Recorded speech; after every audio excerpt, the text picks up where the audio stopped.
Broadcasting from Hollywood, California, it's Grant's Rants, Hollywood Talk.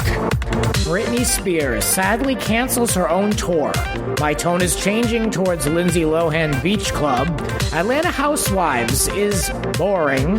Lifetime Surviving R. Kelly goes there. And later, I've had it with Kevin Hart's Oscar debacle. That and more with Erika Edwards now.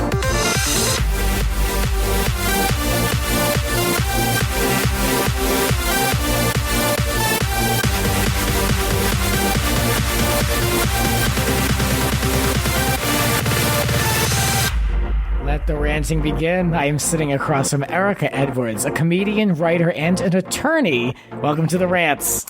Thank you. What's up, party people? Good to see you here. We have been on AfterBuzz talking about Dallas Housewives, and now we're reunited on the Rants. Yay, I'm so excited to be here.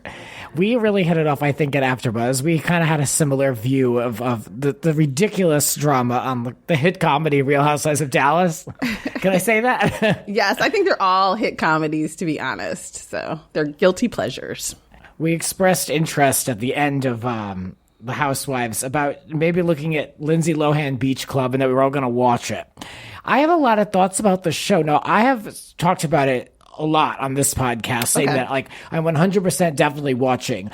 After further review, I guess you could say, I'm not that excited for this show because what it is not what I thought. It comes out January 8th. It's all about her employees, these VIP hosts from around the United States that are basically, they answered a casting call. They're going to Mykonos for a month, and now we have to all care, and none of them have organic relationships. They keep comparing it to Vanderpump Rules, which it isn't, because they don't have long-term relationships, and they really aren't working there. They're there for like a month-long project.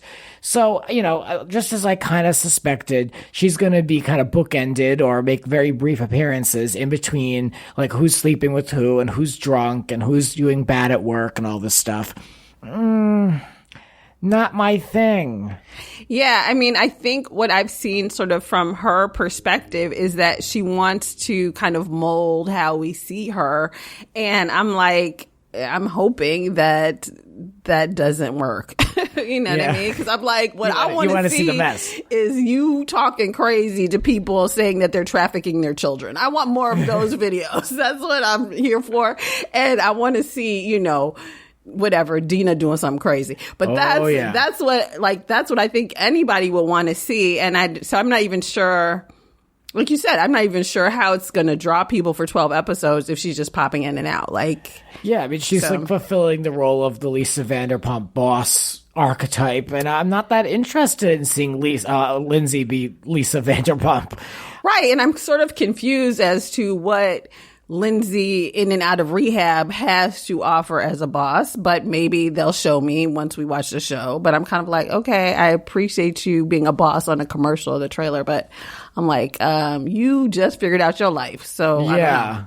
I just watched a sneak preview. It was like an hour-long thing, and it was basically introducing all these VIP hosts with a little bit of started thinking of like a little bit of a sneak preview in between, and it shows some interaction with Lindsay, but I think it was definitely heavily edited. And some of these people, some of them were attractive, some of them were interesting, but not enough to keep me around. To me, it channels that Meet Me at the Abbey show, which did very poor for E, and this follows the same model basically, where we're thrown in with these people from around the country that we have to instantly care about. Well, I'm gonna watch, but I honestly gave this a lot of thought because I was going to try to do a full week-to-week recap here on Grant's Rants, where I would do it like overnight, like get the show up, and that's an incredible amount of work. But I would have done it, but I don't think that I will be passionate about it because the show is not about Lindsay.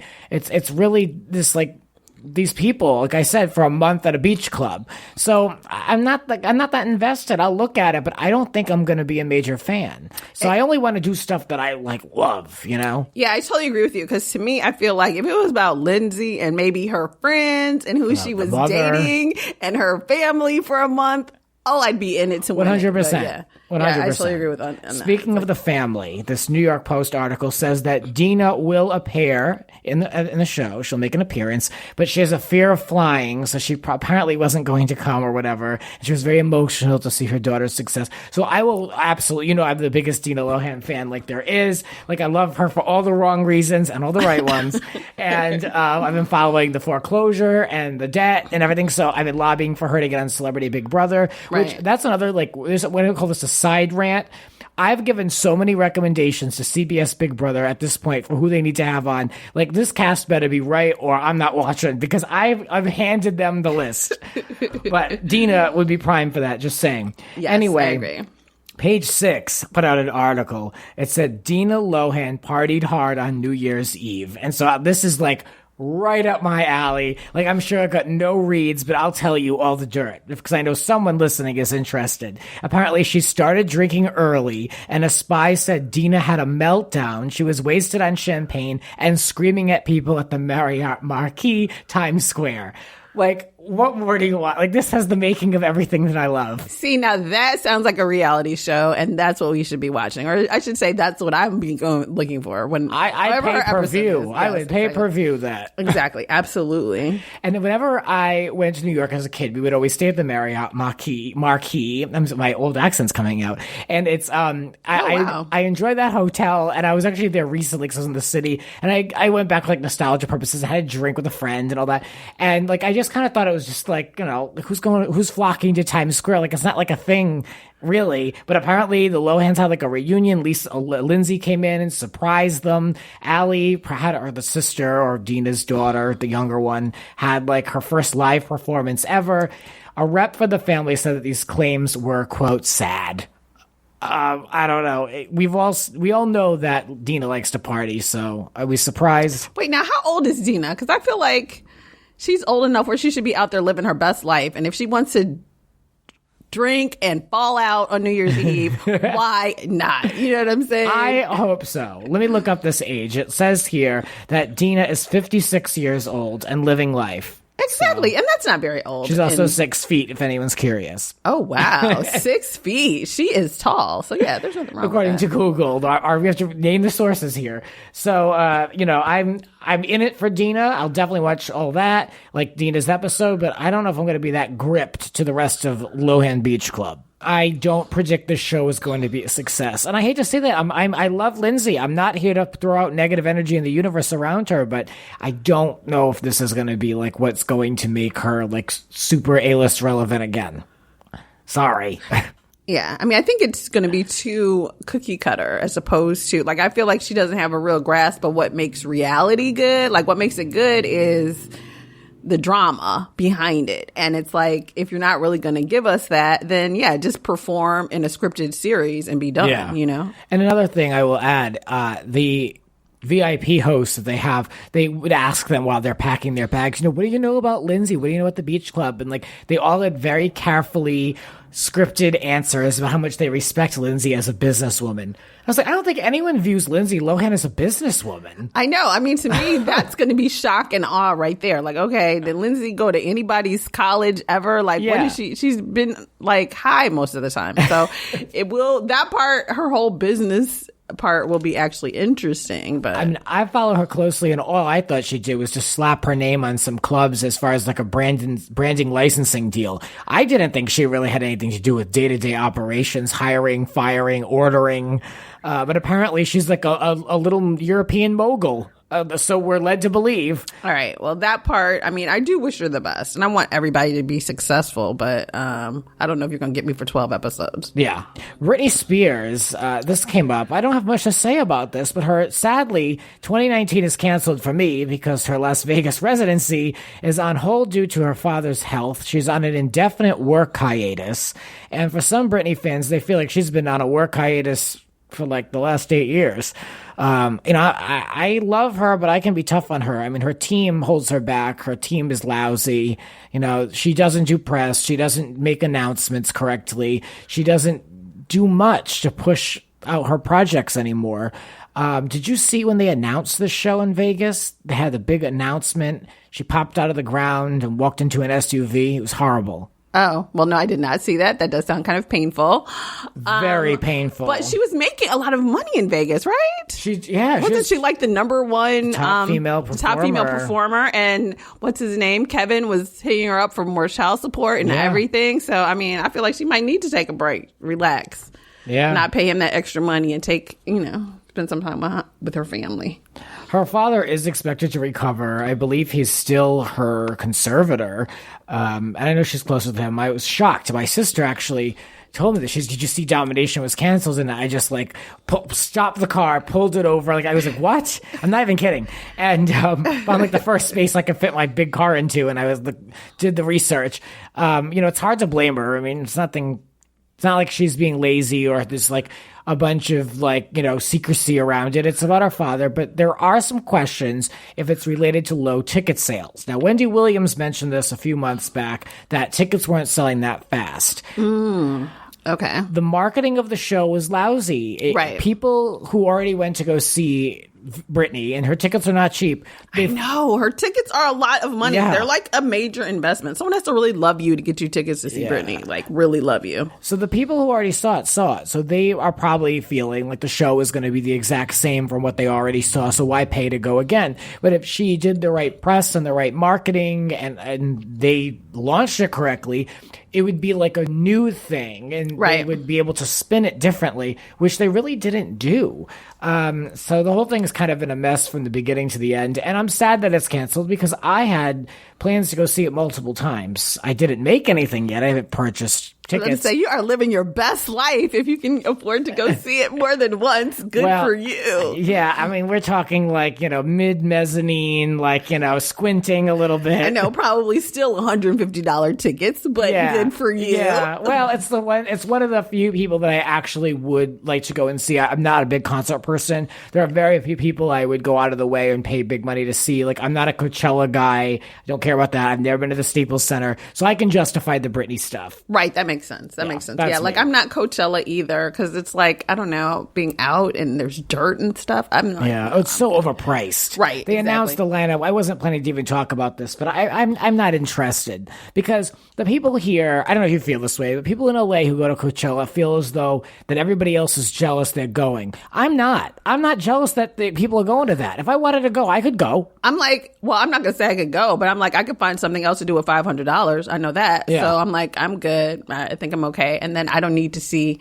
I'm not sure what Idris Elba is going to be doing. I think he's going to be DJing, but I'm okay with watching that on Instagram. I'm good. So I might have wanted to go for Beyonce, but I didn't really want to go till after I saw the performance. And I was like, I would have paid for that. Yeah. But then it was too late. But before that, I was like, okay, I'm all right. So yeah, I totally. Yeah. I like the fake Coachella lineups they put on Twitter. I don't know if you've seen these memes and these images of it's gay Chella, and they have all the Britney and all these gay icons. And then there's a Real Housewives one, which was Kim Zolciak headlining week one. Hilarious. Yeah. I'm gonna have to look those up. Yeah, there are some so creative funny takes on it, but I couldn't care less about Coachella. I'm not interested. If someone wanted to pay my way, I'll find an interest, but until then, I'm good.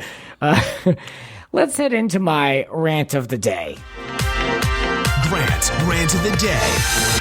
Dun, dun, dun. My rant of the day is going to the Real Housewives of Atlanta. I feel as though this show has lost its way, and I'm very disappointed in this season. Now, Erika here hosts the show over on AfterBuzz, so I know you're going to have some thoughts. I want to know what you think. This is, a big show for Bravo. I will say I watched last season every episode, and I fell off as soon as Eva came around because I wasn't interested. I don't care for her. I don't think she's a very good casting decision. This other girl, Shamari, is that how you say her name? Yes, Shamari. I don't know who that is. Not interested at all. And Portia, I always tolerated, but to me, Portia every season just gets more and more just level of trash. And I feel like she's so trashy now, and I have a hard time justifying watching the show because it's morphing into a VH1 reality show, and I don't want to watch that. However, I am here for Candy. I watch the show bits and pieces because I like to see what Candy's up to. I respect her. I enjoy her. Yeah. So many things I want to say about this. Okay, so I love this show. If you disagree with me, go for it. I don't mind. I'm not going to fight you on the show. Okay, no, I'm in between on it because to me, I feel like we're on episode, I think 9 or something of the season. And I'm like, okay, it's going to get started any moment now. And we've been watching it for a few weeks. So I'm like, geez, Louise. Or no, maybe it's not 9. Maybe it's only 6. I'm not sure what episode we're on. But yeah, like it's been dry. Shamari, I feel like, as we were talking a little bit earlier about New Jersey before we started. And to me, the new people on New Jersey have me captivated. The new people on Atlanta are boring me to death. Yeah. Like the Shamari, the only thing that's good is I did like Belle Biv DeVoe, so I'm well aware of who her husband is, but he seems to not quite get like what reality TV is about. So he's kind of like, well, yeah, don't tell our business. And I was like, well, if she wasn't on here talking about you all had an open marriage, why would I watch her? Because she's not, right. She, other than the fact that she wears fashions literally from the 90s. Her fashion sense is horrible. She's not that interesting. So, and then I agree with you on Eva. It's like a total misfire for me. Eva's trying to like this season stir it up more because I think she realized like, okay, if I'm boring another season, I'm probably going to get cut. And then now, I mean, I'm here to say I am not whatsoever a Kenya Moore fan at all, but the show's lacking without her. And I think I've seen, and I saw the news I was going to announce tonight. Phaedra actually is dating a DJ from Chicago. Yay, because I'm from Chicago. So I'm kind of hoping that they bring Kenya and Phaedra back because to me, I feel like I did sort of like the relationship between Phaedra and Portia. I felt like it, whether it was real or not, it added a little something because Portia doesn't really click with anyone, really. No. She's not really tight with anyone. She's, sometimes she's with Nene or whoever, but there's nobody that she's really close to. And just, I mean, and I'm not as anti-Portia as you. But what a fall from grace that one though, and not that she was ever graceful. I was about to say, but when she was with Cordell, at least she was borderline respectable. Now I feel like she's so trashy. Right, but I think it would be an interesting show to show Portia and Kenya as new moms. Like, I think that would be so fascinating to see how they do things differently because I'm sure Kenya will have her little like, oh my gosh. And, Phaedra and Portia will still be twerking. I don't know, but I think it would be an interesting contrast if that were on the show. So I agree with you. I think this season is a little bit of a sleeper.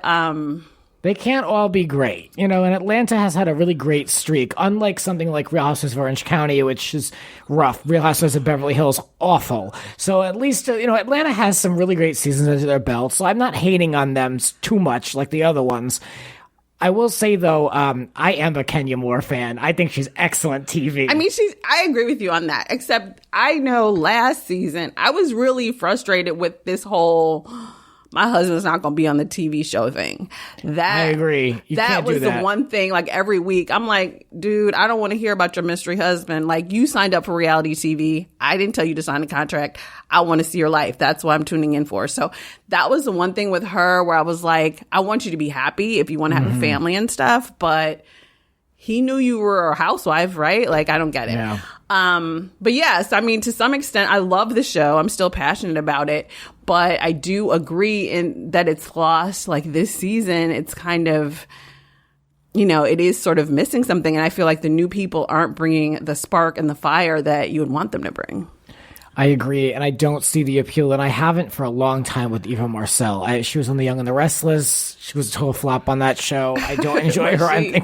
Like, I mean, it's nothing personal. I just don't see what other people see in her, and I didn't see it last season. When I saw she was full-time, I was like, oh, crap, because now they're going to give her all this airtime because she's the new girl. She's the new one leading the pack, because Nene is on the sidelines half the time, not doing much. So. Now, what's interesting about this show, though, what I've noticed that they're doing this season, and I don't know if it's because of all of her like mugshots and charges and stuff. But Marlo is literally in every episode. And I'm like, well, why didn't they give Marlo a peach? Like, to me, right now, Marlo is the one that's adding like the little fun and the little spice to every single week. So I'm like, I'm not sure what they are paying her, but it's my understanding that she couldn't do it because she accepted to do the show with Candy and her husband. They were going to do a separate show about Marlo, and they were going to have it be on Bravo, or they were going to shop it around to WeTV or whatever. And then that fell through. But because of that deal, she missed the Housewives contract. So that's why she's not like a Bravo contractor. Okay. That's my understanding. I could be wrong about this. Okay. But that's when I look into it, that's what I believe. Okay, because she, like, even the last few episodes, like, she's getting into it a little bit with Shamari. She's kind of, I mean, she's the one who's kind of like, taking it over where Nene used to. Like, Nene used to be like, okay, I'm going to, really say what I think. And, I said what I said. So, that person now is really Marlo. And so I was so shocked when they gave peaches to these two random people. And I'm like, Marlo is carrying the show. These other two, like this one chick, Tanya or whatever, like, I don't know, maybe she'll get interesting further down the line. But right now it's like what she's doing. Yeah, like she wears cute outfits. She's not really saying much. And then Shamari is the biggest one who is kind of trying to catch her footing.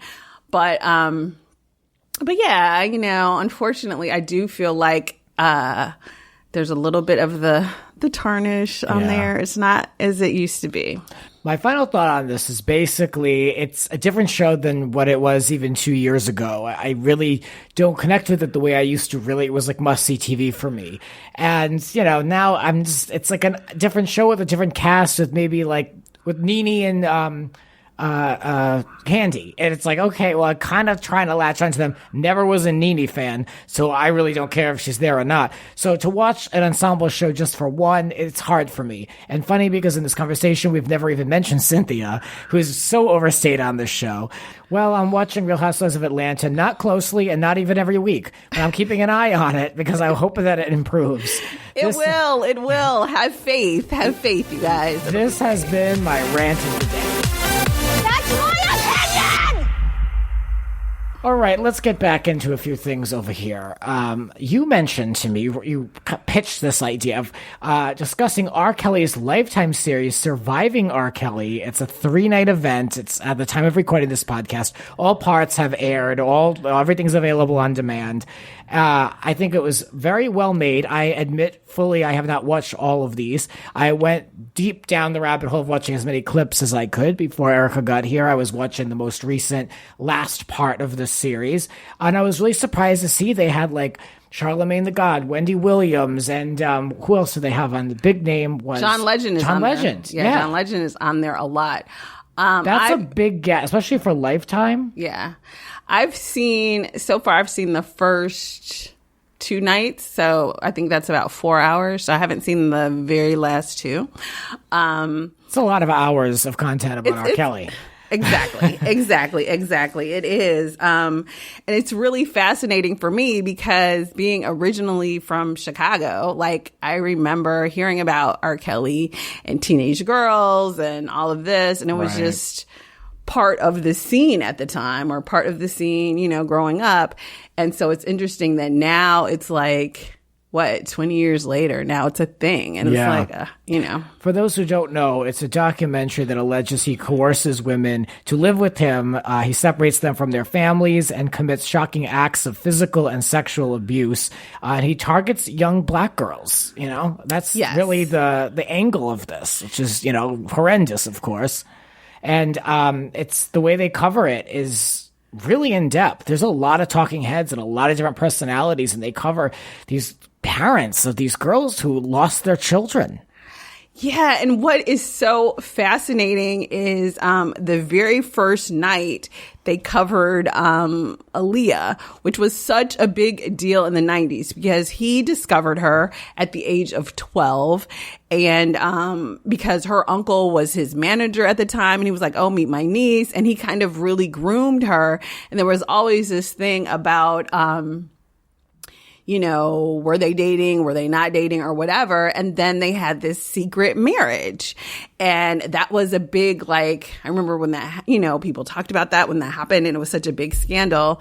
And then, and then they annulled it or whatever. And then she passed away. And so I think so many people were so anguished to watch that because they were talking about how the dancers walked in on him having sex with her. And she was clearly like 14 or 15 at the time. Yeah. And he was like 27. And there's so many different it's a tough watch. I'm going to be honest, because when you watch it and you see like the men that worked in his camp and stuff, and they talk about how they used to take him to high schools, like there's this high school in Chicago, Kenwood High School. They would take him that's where he went to school, but he dropped out many years before, and he would just go back up to the high school and be hanging out and meeting girls who were clearly like 15 or 16. Who could be bothered going back to high school days? I know. And that's for me right there. It's like unrelatable. I mean, I can't relate to any of this, but still. Yeah, and it's just high school. And I was surprised that Lifetime was doing such a cutting edge documentary, because I think like a year or so ago, R. Kelly was back in the news because the BBC was doing a documentary on this whole thing about him having these people like, they can't leave the house and they don't have cell phones and they can't talk to their family and they have to ask permission to use the bathroom and to eat. And he's doing all these like sex tapes and stuff, and all he this. Records everything.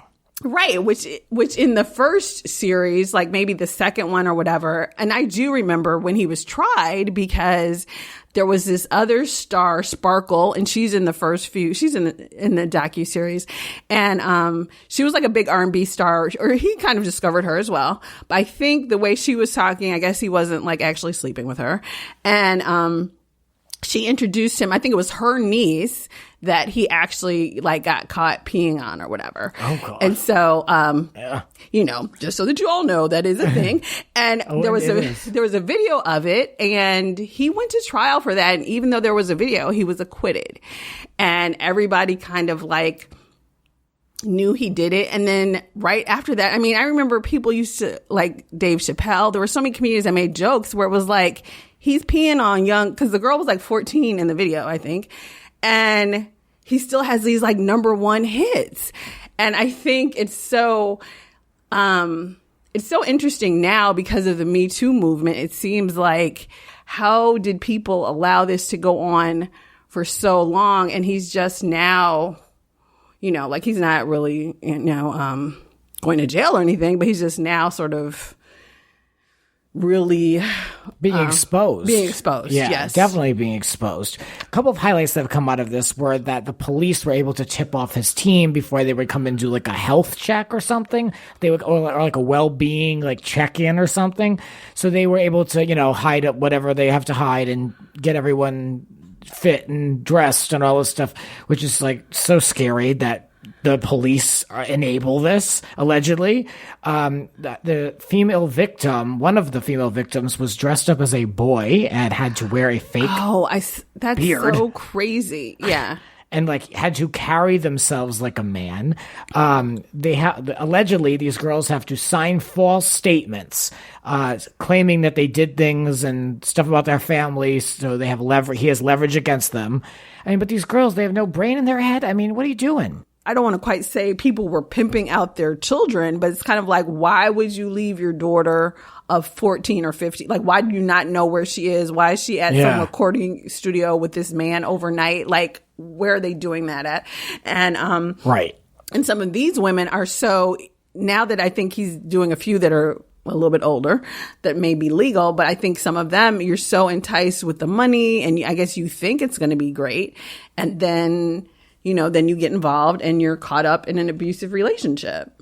Maybe it's similar to like these cults, like these Scientology things, it's just you're indoctrinated into this day to day and you don't know that life exists outside of this. Like you just believe what is told to you. I was actually out to a birthday dinner for a friend on Friday, and R. Kelly came up, and my friend who was there mentioned that she's from Chicago. She had a friend that ended up getting involved with him briefly, and she got into the house, and she said that there were allegedly a bunch of doors that went nowhere. Like, so that way, if you like had to make a run for it, you'd go to a door, but then it would like go a wall? Yeah, it would go, or like a walk-in closet, or like they installed like fake doors.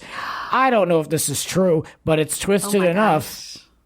That's so scary. Yeah, she said that girl would have no reason to lie. That's what she said. So I don't know, but that's the only intel that I have on this storyline. I mean, thank God I don't know anyone that's related to this, but I've seen some things in the news about it and how, these girls, one of them had to escape through like a bathroom and like at a hotel, and there really are stuck in there. It's similar to that other cult, that Nexium thing, in the sense that they're like used and abused and they're willingly doing it.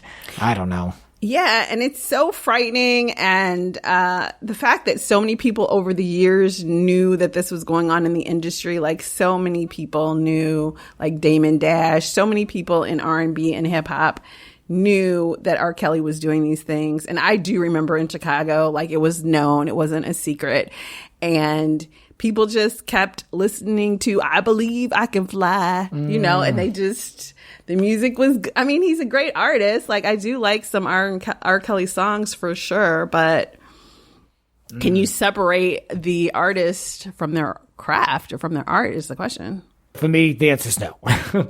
Yes. When we come back, we're going to talk more with Erika. I want to know more about what she's up to out here. We're going to talk about a little bit the LA comedy scene.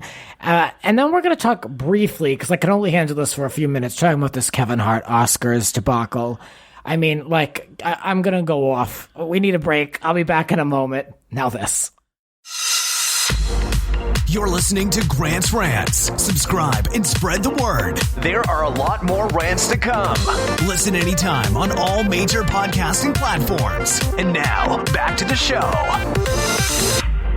And we're back talking with Erika Edwards.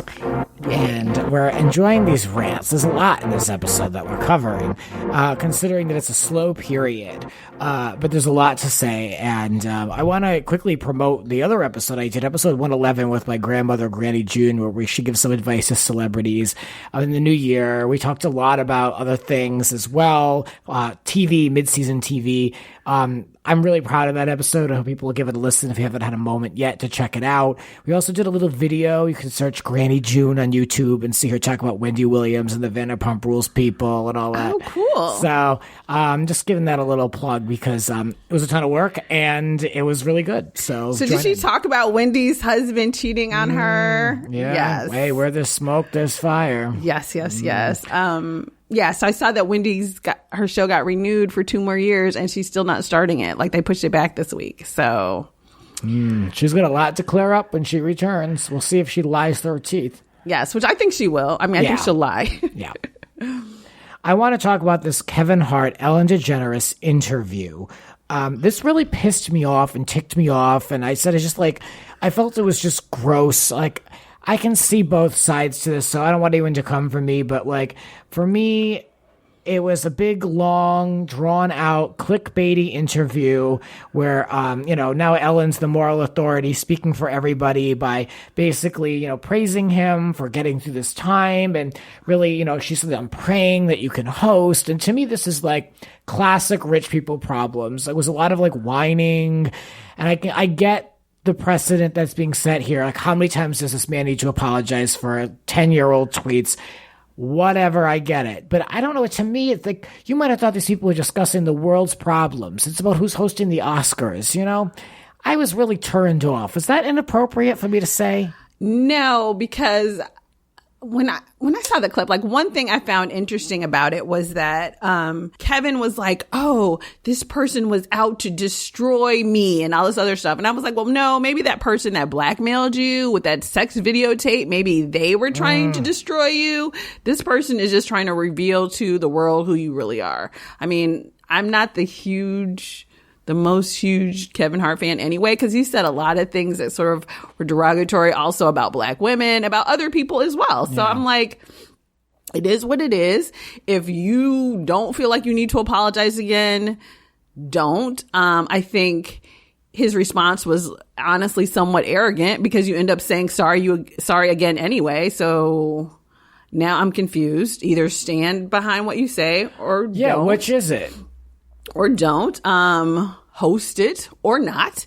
I'm kind of like, okay, don't let the trolls win. Like, no, these are not trolls. This is probably how he still honestly feels, but he doesn't want to stop his bag. I get it. So say you're sorry again and hope your son isn't gay, as you mentioned, and get out there and do the show or not. But, this whole back and forth, now I have to evaluate, like, you're dragging it on. Yeah, now. To me, it was like he was going like an act of contrition. Like he was going to her, like confessing his sins to her. And then her, of course, being an out lesbian gay woman, she gave him the approval. So now we're all supposed to move on. And it's like, well, what gave her that role? You know what I mean? Like, people can still be angry with him. I don't feel anything either way because I'm not a huge fan of his. And more than anything, I know I host a show called Hollywood Talk, but I don't care about the Oscars. So I don't really care what happens or who hosts it, to be completely honest with you. So thank you, next. Like, whatever. Like, I can't. Exactly. I mean, the Oscars is already personally half the time borderline racist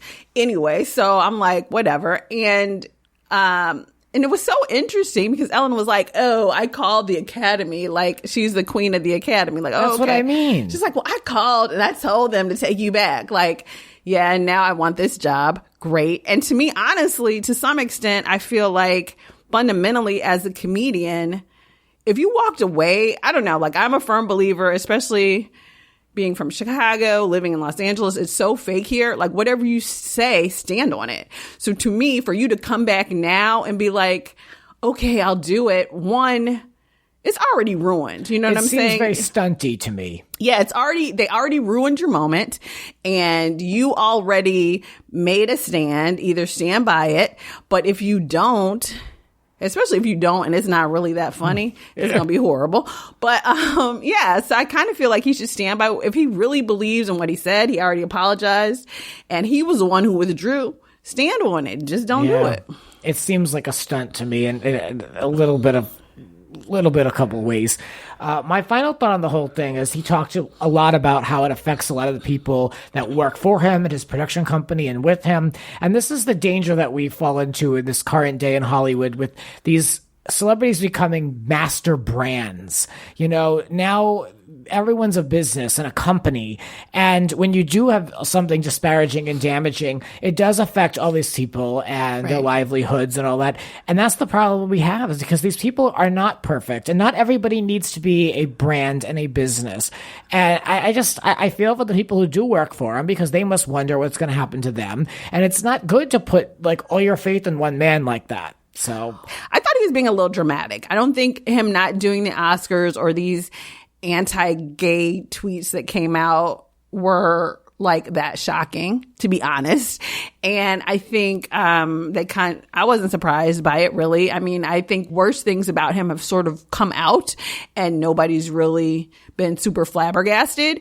So I don't really feel like people's jobs were impacted as much as he was saying, like, oh, they're out to get me and they're just haters. Like, he's always quick to say, like, everybody's hating on him. No, you're not the perfect guy. You are funny. I love and I totally admire his work ethic beyond all else. Like, he works hard. He deserves everything he's gotten, but he's not perfect. That's just part of being a part of his brand. Yeah. And he'll find the perfect, company that will support what he's selling, So I think the people will be fine, to be honest. It's hard to take a stand with this one either way for me, but I just was turned off by watching it and just seeing, these two people just feel so bad for each other. I was just like, okay, I'm not that invested in this. There was so much bigger stuff happening that who's going to host the Oscars. So I just was so turned off by the whole thing. I agree with you. And furthermore, I'm like, will somebody make a decision already? Like, just do it. Either do it or don't do it. Ask Whoopi back. Yeah, just get Whoopi Goldberg to do it. She's already offered to do it. Just get her to do it and let's wrap this up. Exactly. That's where I am on it. Yeah. I'm like, I don't want to see another video about it. I don't want to see anybody on YouTube discussing this any further. Like, I didn't want to discuss it at all, but I had something to say after watching this interview. You know what I mean? And I was like, this is it. This is all I'm covering. Yes. And I probably don't even know if I would cover the Oscars at this point. Maybe. Probably not, just because it's not something I'm passionate about, and I'm not going to sit on here and fake it. So let's move on. I want to talk more with you, and let's just focus in on Erika. Sounds like a plan. You're an attorney, but I want to know how this works because you've got all these side hustles. Like, how does this work? What do you do? What do you really do? Like, I don't know. Is it working or not? I have no idea. That's the real Hollywood story. Like, we got a bunch of stuff going on. What's happening? You know? Exactly. So I started off, and I still am a stand-up comedian. I'm also a writer, so I'm working on some scripts that I'm writing. And but I did go to law school. I am an attorney. I am barred in the state of Illinois. So out here, I do, legal temp work sometimes to pay the bills. And I also do tax resolution. So if you have a problem with the IRS, which is federal, obviously, but they're closed at the moment. Thanks, Donald. Then I represent people in front of the IRS. So those are sort of things that I do to pay the bills and not have to be like a waitress. Not that there's anything wrong with waitressing, but I'm just horrible with orders. And well, I mean, if you went to law school, you might as well use it. I know, because Lord knows I still have the law school debt to pay. Yeah. So that's kind of my story. Interesting. I didn't know that about you. Yeah. Yes. So that's my claim to fame. So I think the thing that's so interesting with Los Angeles is in Chicago, you could just do stand up and every so often there'd be a TV audition or whatever. But in Los Angeles, you have to act. And I mean, I always wrote anyway. I was always a writer, but it's always you have to have 85 different things.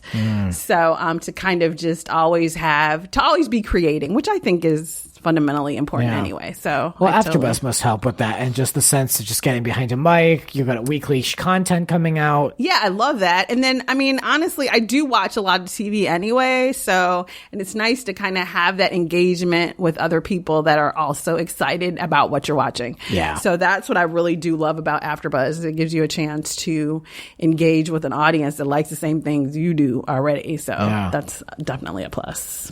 I saw that you were up here on the Instagram. I saw that you were up at the Laugh Factory, not far from where we're recording, actually, in the Pretty Funny Women show. Tell me about that. It was so much fun. I've done a few of those shows. Lisa Sunset put it together. She's the owner and originator behind Pretty Funny Women. And you can take, as a woman, obviously, you can take comedy classes with her. And then she has shows, I think she has monthly shows at the Laugh Factory. And then she also has shows, I've done shows for her at Flappers. Sometimes she does the Comedy Store, but primarily the Laugh Factory. Her last name is Sunset? Yes. Interesting. I'm don't let me mispronounce it. Or it's close to that. Okay. All right, I'll take it. Let me not mispronounce her name, but yes. And it's really fun because obviously, well, not I was going to say obviously. I mean, I'm cute. I'm radio cute. But it's also about getting women, kind of female comics. I think we're a minority in comedy, and there's just the struggle of being a comedian when you're a woman is a little bit more challenging. So it's nice to find these promoters and courses and people that encourage you as a woman. Absolutely. And kind of bring you together. So that's what I really like about her class in particular, and kind of her shows and the shows she puts on, because she does a good job. It's a good brand, and it does kind of bring women together from all different sort of walks of life, which I love that, because I mean, I've been on shows one of the girls on that show even was her husband is he took over for Howard, whatever, one of the big people that was ousted with the Me Too movement. So he's a producer, a head producer at MGM or something. There's so many people that kind of come through her organization, and then you talk to them and they're like, oh, okay, well, I want to do comedy, but I have 3 million followers on Instagram, or I'm doing videos on Funny or Die, or everybody kind of does their own little thing. Yeah. So it's really, or they're one of the girls there is a model. Everybody's kind of doing their thing and still doing stand up. So that's great. And performing at the Laugh Factory is really legendary. So what a great thing to say you did in your life. It was amazing, and it was sold out, and it was just a great show. And they even put one of my clips, because they're so funny about, like, the Laugh Factory and the Comedy Store are the strictest with, they don't allow you to tape yourself. So because they don't want it to seem like they're, I guess, encouraging your brand or whatever, unless they approve it or whatever. So they did actually put one of my jokes on YouTube, on their YouTube page or whatever. So that was nice. Although I'm not going to lie, people are not very nice on YouTube. Oh, yeah, I bet. I was like, oh my gosh, these comments are so mean. But there were some that were actually good. Hey, you know what? You're still on their website. I know. I was like, whatever. You're still here. Exactly. Yep. I still got my hits and my likes and my watches or whatever. But that's excellent. So that was fun. And then I do actually have a show coming up January 19th at Flappers Comedy Club in Burbank at 7:30 for LA people. So come on out. And so yeah, That's great. You're doing it. Those are that. Yes, I'm living the dream, or at least that's what I tell people when I go home on Christmas. Hey, you're performing in the Los Angeles comedy clubs. What more do people want? Exactly. I know. And that's the thing, because with Los Angeles, so much of it is, you know, getting exposure and being out and kind of being in the mix and networking and stuff, because none of these clubs pay, which is why you have to have 85 side hustles. Exactly. So, you know, but I hear you. It's never enough, but it's always a lot. Exactly. So very, very true. I am with you. I'm with you. Well, this has been great. Where can we find you? Anything else you want to promote again? Flappers. What date is this? Saturday, January 19th, 7:30 p.m. Coming I will up. be in the Yoo-Hoo room, so come on out and get your laugh on. You can follow me on all of my social media at Erika, ERIKA, as in door, Edwards. Love it. Thank you for coming on the Rants. Thank you for having me. It's been a blast. And if you guys listening want to support the show, you can for $1 or $3 a month over on patreon.com/GrantsRants, where we have original content 2 times a month. So I'm pushing that because I've been putting a lot of work into that. I love you for listening as always. Thank you for coming back to the Rants. Please continue to support, rate if you like, but keep listening. I love you, and I'll be back with more Rants. Thank you again. Thank you.